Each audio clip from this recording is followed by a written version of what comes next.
ಸ್ನೇಹಿತರೆ, ನೀವೇನಾದ್ರೂ ಗಮನಿಸಿದ್ರಾ? Kantara chapter 1 climax ನಲ್ಲಿ ಭೈರಮ ಬಾವಿ ಒಳಗೆ ಹೋದಾಗ ಅಲ್ಲಿ ಅವನಿಗೆ ಬ್ರಹ್ಮ ರಾಕ್ಷಸ ಸಿಗುತ್ತಾನೆ ಮತ್ತು ಆ ಬ್ರಹ್ಮ ರಾಕ್ಷಸ ಒಂದು ಕೂದಲು ತಗೊಂಡು ಅದನ್ನು ನೇರ ಮಾಡುತ್ತಾ ಇರುತ್ತಾನೆ. ನೀವು ಅದನ್ನು ಗಮನಿಸಿದ್ರಾ? ಗಮನಿಸಿಲ್ಲ ಅಲ್ವಾ?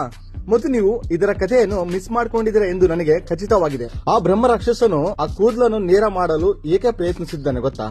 ಚೆನ್ನ ಕಾಂತಾರದ ಜನರನ್ನು ಬಾಂಗ್ಡೆಗೆ ಕರೆದುಕೊಂಡು ಹೋಗುವಾಗ ಬ್ರಹ್ಮ ರಾಕ್ಷಸ ಎಂದರೆ ಯಾರು ಎಂದು ಅವರನ್ನು ಕೇಳುತ್ತಾನೆ. ಆಗ ಭೈರಮಿ ಅವನಿಗೆ ಬ್ರಹ್ಮರಾಕ್ಷಸನ ಕಥೆಯನ್ನು ಹೇಳುತ್ತಾನೆ. ಒಂದು ಕಾಲದಲ್ಲಿ ಒಬ್ಬ ರಾಜನಿಗೆ ಕೆಲಸ ಮಾಡಲು ಯಾರು ಸಿಗುತ್ತಿರಲಿಲ್ಲ. ಆಗ ಅವನು ತಪಸ್ಸು ಮಾಡುತ್ತಾನೆ.